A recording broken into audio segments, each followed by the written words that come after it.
হ্যাঁ হ্যাঁ ধরিস আসিনি কিন্তু চলে দিয়ে গেল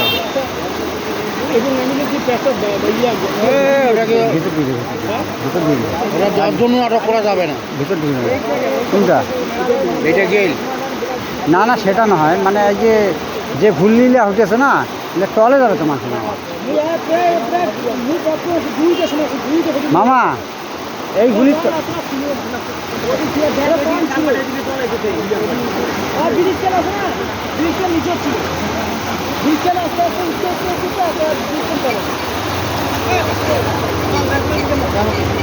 হ্যাঁ চলো পানি চলে দেখিয়েছি।